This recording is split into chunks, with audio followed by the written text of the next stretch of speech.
Go.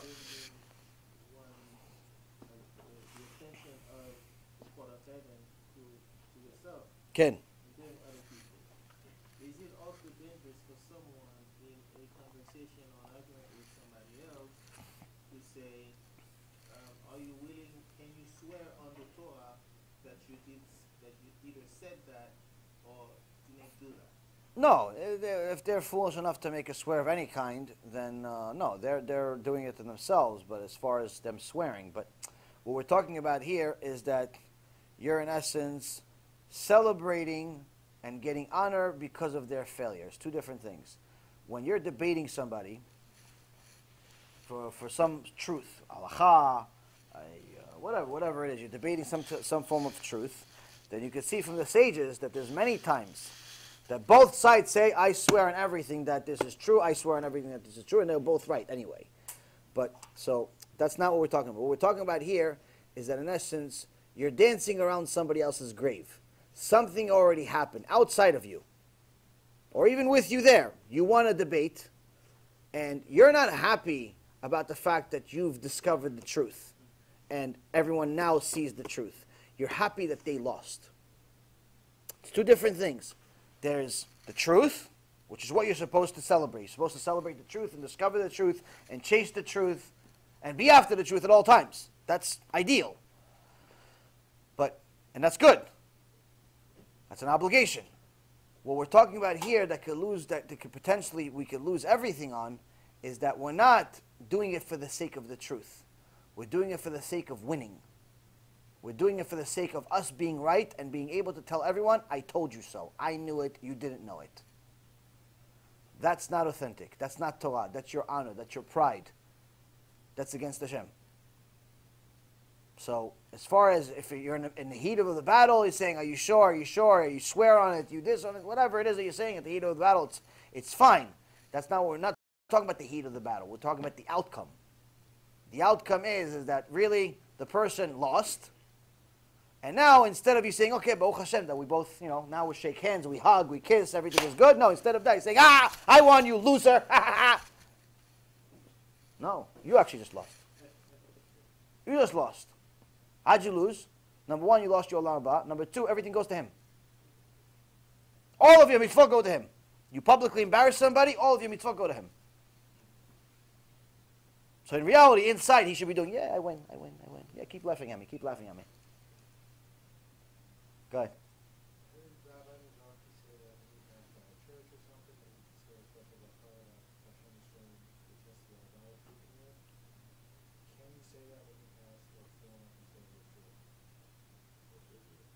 But it's not idolatry, but it's definitely a chilul Hashem. So, yeah. No, I mean, listen. When we talk about evil people that are heretics, when you mention a name, usually it's customary to say Shem Reshaim Rikav. May Hashem blot out their name. May Hashem destroy their name, even if that person is a Jew. So, if you mention any of this few people, more than a few people out there that are wicked people, even if they're Jews, if they're constantly going against Hashem, if they're constantly steering people away from Hashem with their lies, whether their lies are because they reform, transform, or they're conservative, or they're whatever, Care Bear rabbis, or whatever they are. I don't know, it seems like there's like different cartoon characters today. There's the Care Bear rabbis, which is, they're orthodox, but they don't tell you anything that's true. You have the conservative, it's like, I don't know, garbage pail kids. And you have the transformers. I mean, what do you have? The reality of it is that if you have one of those people, then it's a mitzvah to go against them. Why? Because you're standing up for the truth. Now, if one of them did tshuva, be'ezrat Hashem, welcome them with open arms. Don't say, I told you so, you're full of, no, don't do that. Welcome them with open arms. We're not fighting them per se. We're not fighting the sinner. We're fighting the sin. You understand? I don't hate the rabbi that says falsehood. I don't hate the organization that says falsehood. I hate the sin itself. So if it doesn't really matter who it is, it could be a Jew, non-Jew, it doesn't make a difference to me. It doesn't make a difference to the Torah. The key is hating the sin itself, not the sinner. The sinner, you want him to do tshuva. Even if they're a non-Jew, you want him to do tshuva. Look, even Nebuzaradan became a tzaddik. After he killed many people, he became a tzaddik. So everyone can do tshuva if they're given the opportunity. But if you tell a guy that finally admitted that he's wrong, finally admitted that Transformers is fake, finally admitted that the Garbage Pail Kids conservative is fake, finally admitted that the Care Bear strategy doesn't work, and he says, okay, you know what, whatever, chatanu avinu pashanu, what do I do now? And you're like, I told you everything was wrong. You could potentially lose your olam haba, because right now you just lost another Jew. He's like, oh, you told me so, they told me so, okay, I'm going to nothing. I'm becoming an atheist. You understand? So it's if you're fighting for the sake of I told you so, don't fight at all. Better you stay quiet. Stay quiet just to get yourself out of trouble. But if you're fighting for the sake of HaShem, ashrecha v'asherekecha. Yeah. So why do we have a whole bracha, added bracha and the rest? It's like, well, maybe the Rishayim be like destroyed. Right, there's sins. There's sin. Counteracting what you're saying. No, not necessarily. You're going against obviously the deeds of all of these Rishayim. Specifically, here we're talking about non-Jews. Now the minim v'malshinim that they were specifically talking about in this particular prayer were people that were excluded from the nation. They've gone to such an extent that they're now not considered part of your nation. So, for example, in the Gemara Masechet Megillah, it says that Haman, Yimach Shimo v'zichro, also knew this Mishnah. He also knew this Mishnah. Why? When the tides were turned, the wheels were turned, and he became the servant for Mordechai. And he had to put Mordechai on the horse. And Mordechai says, listen, I'm really tired and weak from the fast that we had, so I need to climb on you to go to climb the horse. So Haman didn't have a choice, so he had to go on all fours. And when he went on all fours, Mordechai kicked him. And Haman says to him, the Gemara says, Haman says, wait, doesn't it say in your Torah that you're not allowed to celebrate when your brother is down? He says, yes, when my brother is down. You are Amalek. You're not my brother. It's a mitzvah to destroy you when you're down. It's different story. So minim v'malshinim that we have in the prayer of Shmona Esrei is against people that are mamash outright against Hashem. They're minim. They bring people away from Hashem. There's no tshuva for them. As a matter of fact, the Rambam says that if somebody that systematically recruits people away from Hashem comes to you and asks you to help him do tshuva, you don't help him. If a former missionary comes to you and tells you, listen, I want to do tshuva, you don't help him. Why? You can't trust him, not allowed to be next to him. So that specific prayer that's added to Amidah is for those specific Rishayim that are systematically taking away Jews from Am Yisrael, from Hashem Yitbarach, and they're destroying neshamot. It's much worse than destroying bodies. Next. Like saying you should not be happy when someone else is Failing. down. Yeah. So would it be a sin if you put yourself in a position knowing that Mishnah that they laugh at you when you're down so they can get the punishment? If they're laughing at you while you're down, it's good for you. Yeah, but if you somehow put yourself in a position knowing that and they laugh at you, knowing that they should be doing shuvah and not really. No, as we said, Rava used to want his enemies to laugh at him because he's sick and because he's down, because he knew that the end of this Mishnah would come true. If they're laughing at him because he's down, that will anger Hashem, and Hashem will take away whatever punishment he has on Rava and put it on them instead. So Rava actually wanted his enemies to laugh at him. Why? Because that would actually could potentially relieve him from his own suffering. But as far as you being upset that they're laughing at you, you shouldn't be upset that they're laughing at you because it's actually to your benefit. I know it's difficult. I'm just saying, just practically speaking, it's difficult But as far as spiritual we're talking about, it's to your benefit when others laugh at you.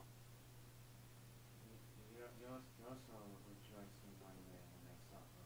By them laughing at you, you know they're suffering. No, so that's the thing. You're not supposed to rejoice because they're suffering. You have to, that's exactly the opposite of what we're saying. We're supposed to not rejoice because they're suffering, because that could potentially bring suffering on us. We are rejoicing because we're not suffering. That's great. As far as somebody else is suffering, that does not give us any joy, unless that person is an enemy of HaShem. If that person is an enemy of HaShem in a sense where they're a mean, they're a heretic, where they go against HaShem in a systematic way, it's a different story. If they're Haman, different story. But if they are just a regular person that's our enemy and whatever, not allowed to celebrate it. What I've said is that people sometimes won't accept from you, if you're telling them to be true, or accept from you. If you know someone, for example, who is not interested in the materials, whether it's a CD or books or anything, you can help them to be true, but they're interested in having a conversation with you with the hope in the back of their heads. At some point, they'll be able to pull you from where you are, from the right way to where they are. What should your relationship be with this person? They are considered a mean. Okay, so we'll repeat the question. If you are trying to help somebody discover the truth, and they're not interested in hearing you out, meaning if you're giving them a CD or you give them a book, they don't want to hear it. What they are interested in doing is debating you, not because they're interested in hearing your side, but rather because they're trying to convince you to come to their side. By definition, that person is a mean. That person is a mean, meaning that person is someone, not only are you not allowed to talk to them, you're not even allowed to be 6 feet next to them. So this is a very big problem because sometimes family members are like that. So if this is a family member, let's say a father, a mother, chas v'shalom, a brother, someone that's in your life, and let's say, I don't know, they're a Christian missionary, and they're trying to make you convert to idolatry of Christianity, you have to stop talking to them. That's really the reality of it. Unless you can somehow distance yourself and really not talk about anything to do with religion, just hi, bye, very, very superficial, short conversation, and not talk about religion ever. Because to put yourself in that type of jeopardy is not allowed, and technically even what I just said is not allowed. Really, you're not allowed to talk to such a person. That's really, you're really not allowed to talk to them. Reality-wise, you're probably going to talk to them anyway. So if you're going to talk to them, to protect yourself at the very least, is limit the conversation to something very, very neutral. Oh, how's the kids? How's the wife? How's the husband? How's the dog? Okay, goodbye. 30 seconds, hi, hello, you're still alive, thank you very much, good luck. Once it gets to religion, don't be a hero and start debating them, simply because even if you win the debate, it doesn't matter. They're not looking for the truth. They're not looking for the truth. They're looking for an excuse to justify their life. So if they were proven wrong, they're going to say, okay, well, you know, that's because I probably didn't understand, or I wasn't ready, or I wasn't this. Or they're always going to justify it in some other way, because you have to understand that although their truth, their version of the truth, is something they believe in, or they want to believe in, and they feel like you should believe in it, and you believing in it or not believing in it, in their mind, doesn't really do much. They don't understand why you don't want to believe in it, because it doesn't really obligate you to do anything. To believe in idolatry doesn't obligate you to do anything other than give money to the church. I mean, there's really nothing to do. So for them, it's like, why doesn't he believe it? So for them, it's like, oh, he should do what we're doing because it's fun and it's this and it's that. On the other hand, once they're proven wrong, once they're proven that everything they believe in is wrong, is foolish, is a lie, is against Hashem, it's heresy, it's idolatry, it's all the worst things in the world, it's still very difficult for them and almost impossible for many to leave it.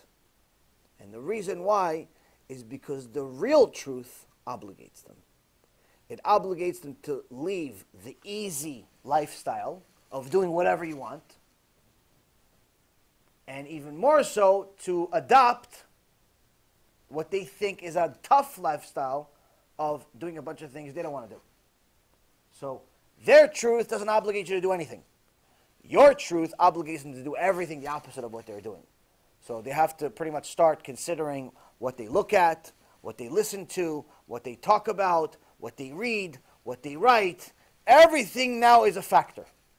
When you're Eved Hashem, when you're a servant of Hashem, everything you do has to do with Him.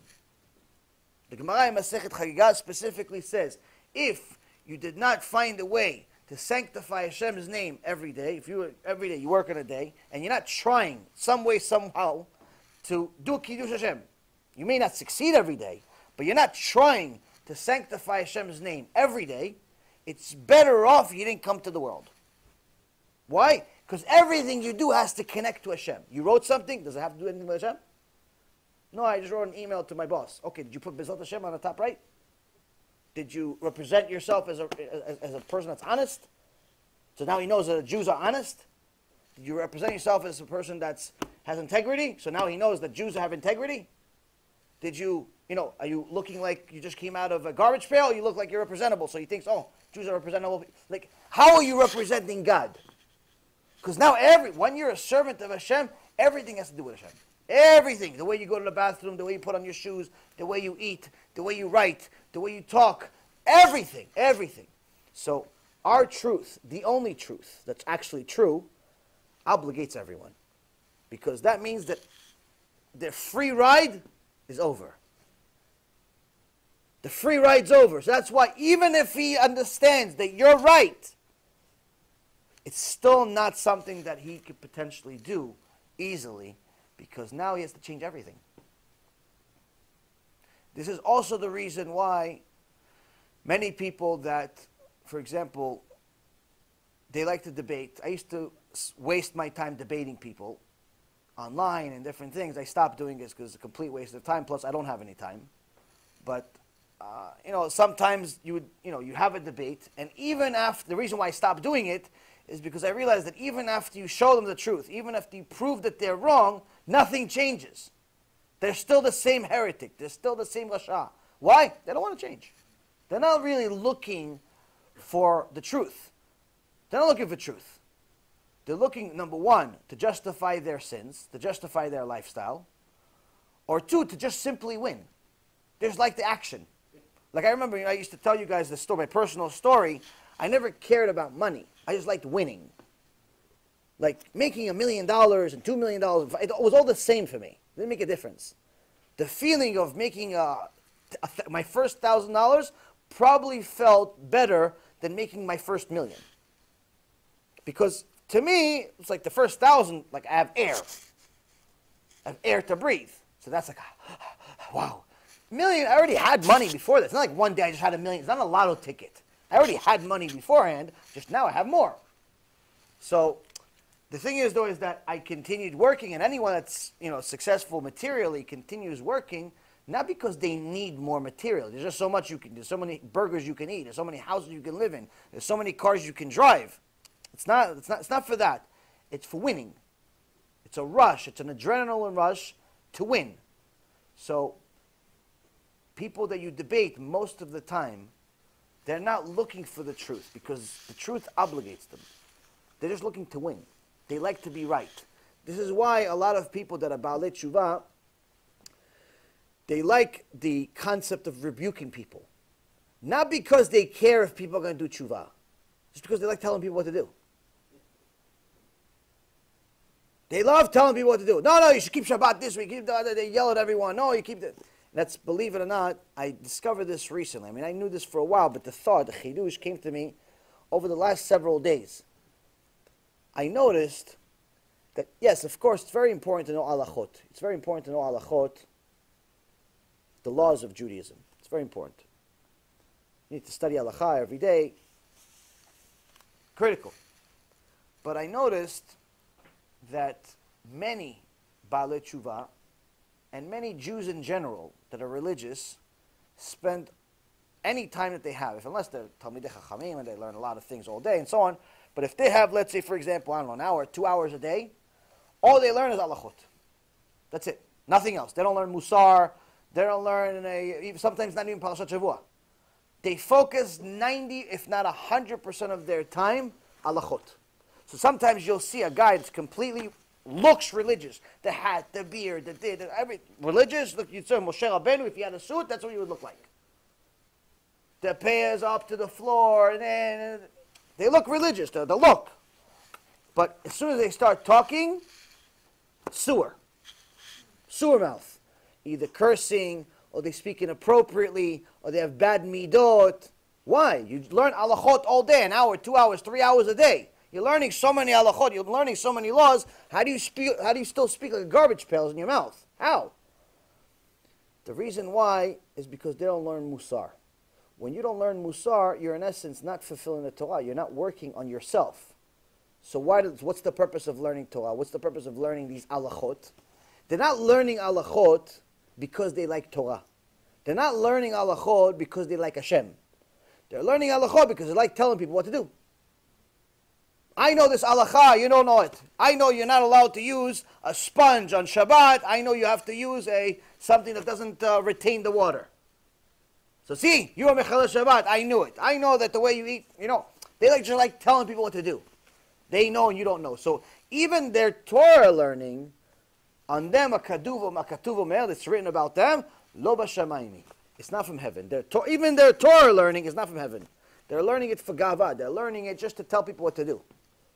So this is very, very important stuff. That's why Mussar is critical. If you're not learning Mussar every single day, there's no way in the world. There's no way in the world you can fix yourself. There's no way. It's impossible. Why? The halachot is great, but unless you fix yourself, you can't implement them the right way. You must learn halachot, but you must learn Mussar too. Must learn Mussar every day. There's plenty of Mussar out there. Like I said, the lectures, Baruch Hashem, we're almost up to number 80 now. It's 79 tonight. Average lecture is 3 hours. You should listen to every one of the lectures a few times. There's obviously plenty of lectures, hundreds of lectures by Rabbi Mizrahi. There's several books. In Hebrew, there's many more, but in English, there's plenty also. You could read each one of these books 1,000 times, and it's still not enough. There's plenty of material. So yes, you want to be righteous? Great. You want to learn halachot? Great. You want to learn Gemara? Great. But you must learn Mussar. Why? It's the only way you're going to become a righteous person. Only way. Anything else? Finished? You guys usually have about 25 questions after the camera goes off, so let everybody else benefit from the questions. Are? Amalek allowed to convert to Judaism? Well, technically no, but they are able to, because the Chazal said, the Gemara, I think, Masechet Megillah, I believe, or at least one of the commentaries say that some of the descendants of Haman converted to Judaism and ended up studying Torah at the highest level of Bnei Brak, even though he was Amalek. Same thing with Ammon and Moab also? No, I mean it's different. It's different, but if they are, well, Ammon and Moab, it's just the males. Just the males. The females are allowed to convert. Amalek was actually, if we know for sure someone's Amalek, we're actually obligated to kill them. So today we don't know who's Amalek. We don't know who's Amalek. So the descendants of Haman, whoever converted them, didn't know they're Amalek. But once they converted them, that's it. They're 100% Jew. They're not like an Amalek Jew. Now, Amalek also, by the way, is not necessarily just a non-Jew. There are Amalek Jews that are not Amalek by definition as far as the definition of them coming from the nation of Amalek, but they're Amalek as far as their spirituality, meaning that they are minim. They're heretics that go against Hashem to such an extent that their main goal in life is to steal Jews away from Hashem. Bring them to Christianity, bring them to idolatry, bring them to atheism. Unfortunately, there's many like that. As a matter of fact, we did a whole shiur about Yevsexia. Yevsexia was Jews that were really Amaleks that existed right before World War II in Russia. And Rav Zilber, alav shalom, in his book To Remain a Jew, talks about them, talks about these Amaleks that were actually Jews that their goal was to mamash destroy the Torah. Even though they were Jews, their main goal in life was communism and was to destroy the Torah. So, unfortunately, what most people don't realize, a lot of people love the whole idea of Zionism. People love Zionism, but they don't realize that the original founders of Zionism, whether it's Herzl Limach Shimo, or it's I don't know, some of the other guys, I try to forget their names, all of these people are very wicked people. They all hated Judaism. They all hated the Torah. And some people have them as like they have pictures in their houses of these people, and they're religious. It's just that the real stories of these people is out, but people are not looking for it. Like, for example, there's a whole documentary about all of these Zionist leaders, the original Zionist leaders. And in there, it talks about the letters that Herzl wrote to the Pope, of how his goal was to convert all of the Jews to Christianity, just like he converted his son to Christianity, because that was his target of how to eliminate anti-Semitism. You eliminate anti-Semitism by eliminating Semitism, eliminating Judaism. So a lot of these people were wicked, wicked people, but unfortunately people don't know it. Now, so people think that being a Zionist means that you love Judaism, but it doesn't. It doesn't. You know, it's loving, the Jews, great. Loving Eretz Yisrael, great. Loving the whole concept of Zionism, not if it stands for communism, not if it stands for things that are anti-God. So you have to know where you're putting your mind, time, and everything and attention to. What else? So sometimes when you feeling small could be bad. Like the friend really said, so like if you feel somebody like see something bad to them, like that when they feel that small, that's like different than feeling humble. No, it depends why. Depends why. If they are feeling small because they're humble, because they really believe that they're not worthy of all the amazing things that Hashem is giving them, that really everyone else is is more righteous than them, and they have to continue working on themselves. Like they're not feeling depressed. They're not feeling like they're nothing because they're depressed. They're feeling like they're nothing because they feel like they have to strive for more. If that's that's humility. But what you're talking about is that them feeling like nothing because you abused them, because you insulted them. No, that's not. That's a terrible thing. So there's being humble and being depressed are two different things. Even though both technically feel like they're less than what they potentially really are, both the humble and the depressed feel like they're less than what they really are. The depressed feels like he's less than what he really is as a result of an insult, as a result of a negative experience, as a result of negativity. The humble feels like he's less than what he is as a result of something positive. Why? Because the positive is that he sees how much more he could potentially attain, how much more there is in the world, how great Hashem is, and so on and so forth. So one is from negative, one is from positive. So if you're helping somebody, work on their humility by reminding them that Hashem is great, by reminding them that there's a lot more to achieve, and so on and so forth, that's teaching them Mussar. If you're just telling them, listen, you're nothing, you're a nobody, you're a loser, you're this, you're insulting them, no, then you're making a very big sin. So in essence, really a person needs to achieve the state of mind of humility on his own, not by your words. You can tell him things that are great, but he has to determine himself that he's, less than how great he really thinks he is. He has to arrive at that mindset from his own conclusion, not from yours. That's the difference between, the humility and depression.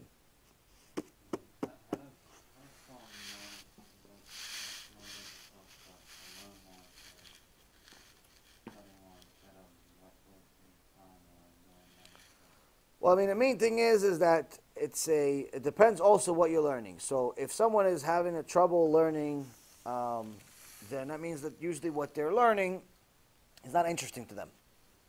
Because if, let's say, for example, if something is interesting to you, then you want to do more of it. If somebody, for example, that likes sports, he plays sports. Why does he play sports? He plays sports because he likes it. He reads a certain book, a certain type of book. Why does he read a certain type of book? Because he likes it. So if someone is not attracted to learning Torah, then that means that what he's learning is not the right thing for him at that moment. It could be the right thing for him later on in his life, but at that moment it's not. So I always tell people that the best way to usually start with learning Torah is the Chumash.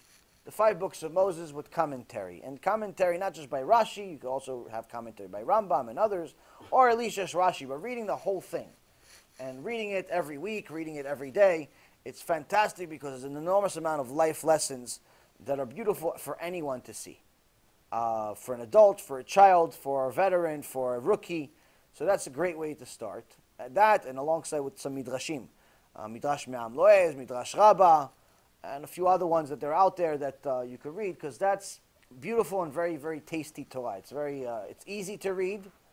But it's very mentally stimulating when you start really delving into the psukim, when you start really delving into the behind the scenes. And that you can only get to once you're reading the midrashim and what the sages really said this really means. On the other hand, if you're already doing that and still you're happy with that, but the rest of your Torah is not fun. So for example, if you're reading Gemara and you're not enjoying the Gemara, in the beginning with Gemara, it's very, very bitter. It's very difficult because it's much more difficult than Chumash. But if you continue struggling through it, eventually you get to a point where it becomes sweet. So naturally, the Torah in the beginning, the most difficult part at least, is bitter. But if you go through that hump, eventually it becomes sweet. So how do you motivate yourself to do it? How do you motivate yourself enough to get to the sweet part? By doing a combination. So you can't just do, for example, if Gemara is bitter to you. If you only study Gemara, you're never going to get to the sweet part. Why? Because you're just never going to be motivated. Or if you study, let's say, for example, a long tractate, whether it's Bava Kama, Bava Metzia, Bava Batra, or Masechet Shabbat, Sanhedrin, one of these big Masechtots, then it's going to look impossible to you. If it's the only thing you're studying, it's not good.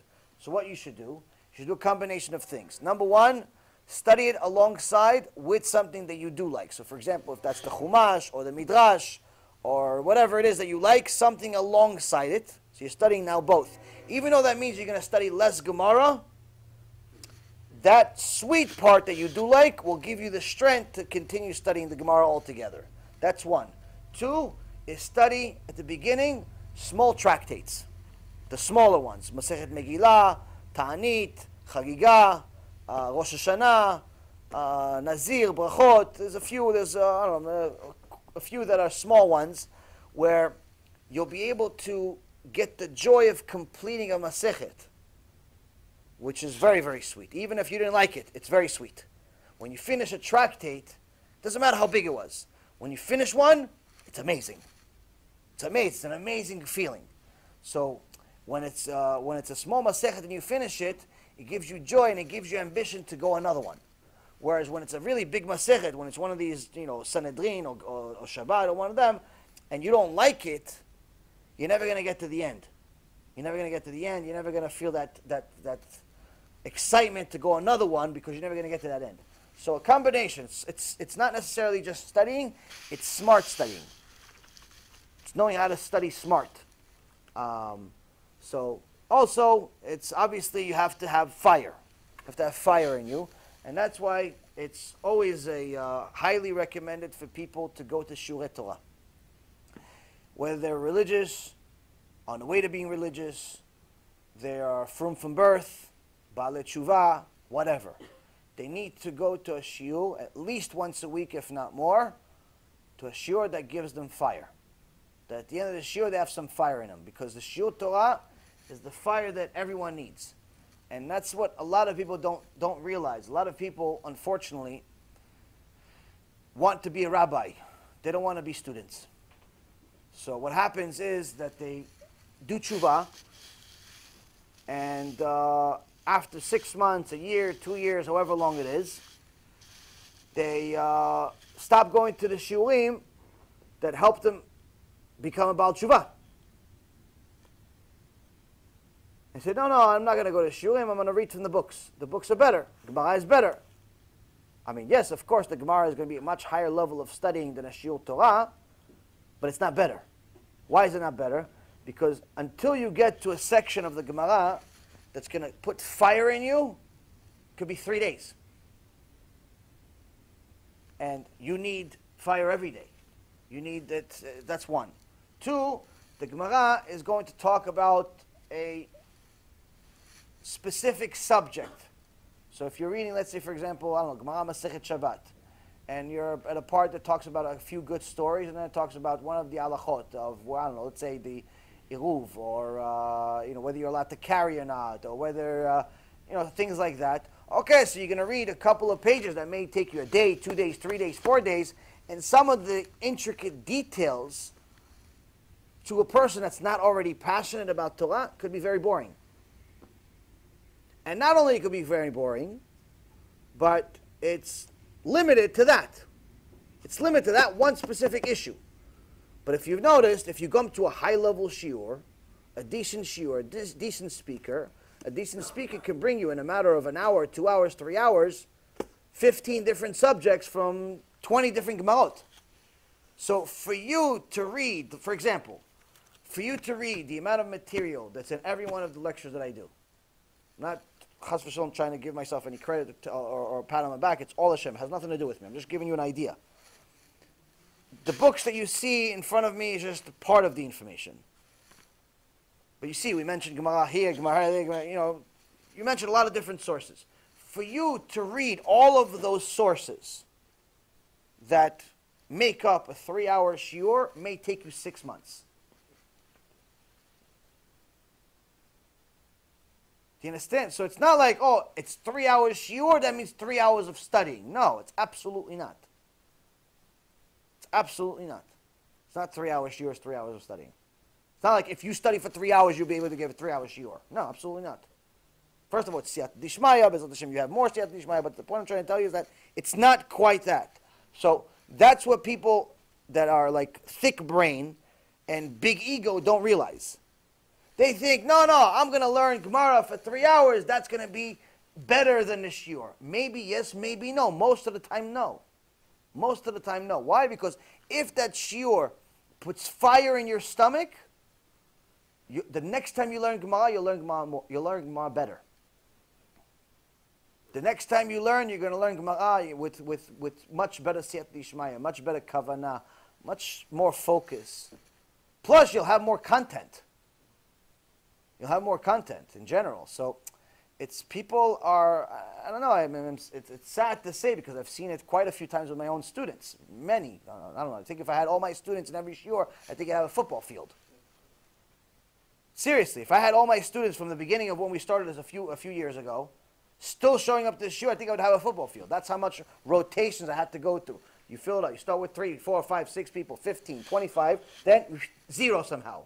Everybody did tshuva, but somehow they stopped coming to shiurim. Then again, 5, 6, 10, 11, 15, 25, 30, finished again. And you go, it drives you crazy. It's like, what do you mean? You finally did tshuva, now you're not coming to the shiur? It's like insanity. But that's it. People want to be a rabbi. People want to be rabbis. They don't want to, they're like, no, I'm learning now. I'm learning on my own.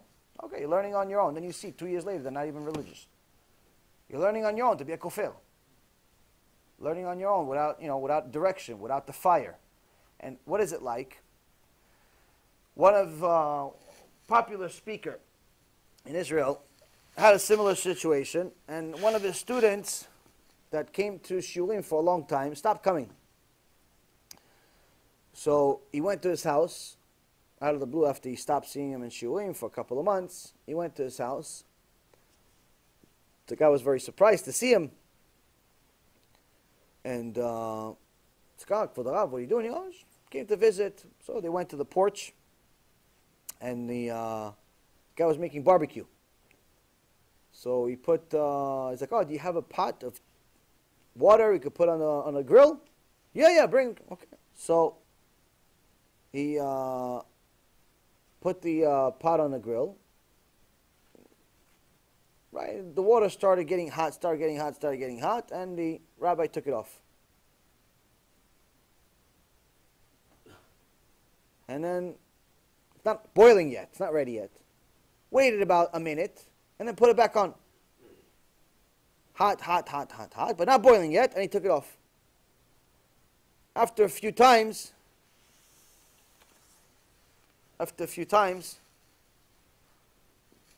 the student says, okay, I got it. I got the message, Kvod Harav. I got the message. The message is that you're never going to get to the boiling point if you keep coming off the fire. You're never going to get to that boiling point. You're never going to get to that top level if you keep going off the fire. If what got you to have fire is what you're running away from, you're going against your own medicine. You're going against your own medicine. So, yes, of course, learning Gemara, learning Chumash, learning all these books, of course it's important. Of course you need to do it. But a shiur Torah, that's the fire. Anyone that wants to stay religious with real Yirat Shamayim, with real success in his Torah, real success in his life, real success with Mussar, must go to shiur Torah on a regular basis. Must go to shiur Torah. Not only learn from shiur Torah, also learn from books, but must go to shiur Torah. Why? Because that's the fire. If the shiur is not giving you fire, find a different shiur.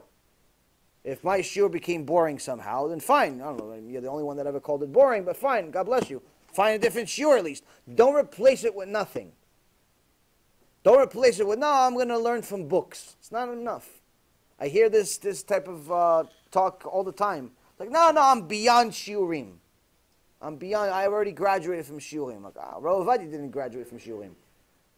But you graduated from shiurim? Shrecha. Wow. You graduated from shiurim. There's no such thing. There's no such thing. What, you know everything?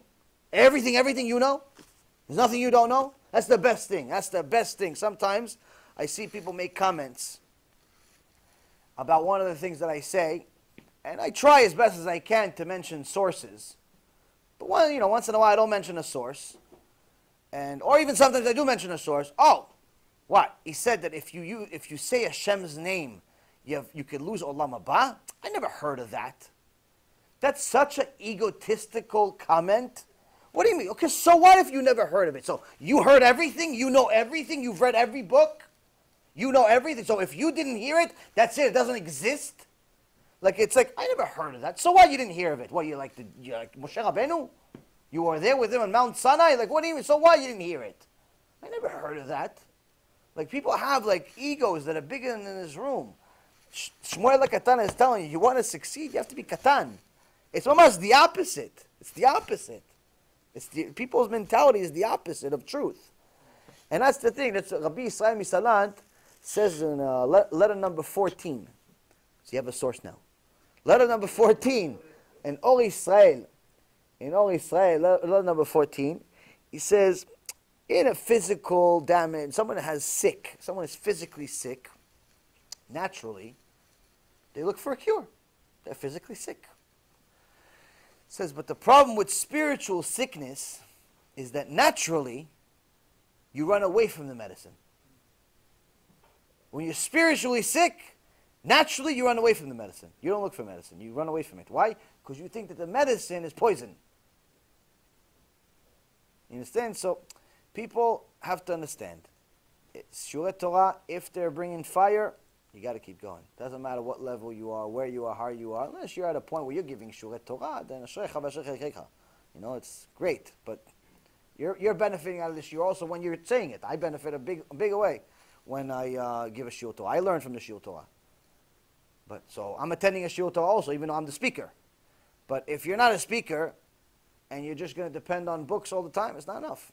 You have to attend. And if you can attend them, attend them. Don't just listen to them online. Yes, we work really hard on BezratHashem.org, the website, and yes, the app is making things very convenient, Bezrat Hashem, when it gets launched. And yes, the CDs are wonderful. It's all great, but there's nothing like attending a shiur Torah. It's nothing like it. It's different level. Yes, of course, it's all great, and probably you'll learn a lot more, and it's more comfortable, and blah blah blah, to listen to it on the CD and digitally and all that stuff. But a shiur Torah you attend, if it's a good quality shiur Torah, it could change your life. You understand? So it's different. Once you attend a shiur Torah, you are part of the shiur Torah. The speaker gets siyata d'ishmaya specifically for you. You are part of it. You've become part of the experience, if you will. Whereas if you're listening to it, it's fine, it's good. Baruch HaShem, it's something. It's not the same. So if you could attend, I don't care if you have to drive an hour, 2 hours. Attend. I used to drive an hour and a half to attend Shiur Torah. Each way. Hour and a half, 3 hours, sometimes longer. One shiur, I remember a couple times. I used to go, the shiur, I would travel, I don't know, 2 hours each direction. You want to go, you want to chase Torah, you have to chase Torah. People think like somehow you woke up one day, you know everything. One day you woke up and it doesn't work that way. It's not a disc. It's not the movies. They put something in your head and everything just works. You have to mesirut nefesh. Less sleep, less material, less what people think is fun. Mesirut nefesh. But most important thing, make yourself small. Make yourself small, humble, and don't tell people I told you so. Baruch Adonai leolam, amen ve'amen.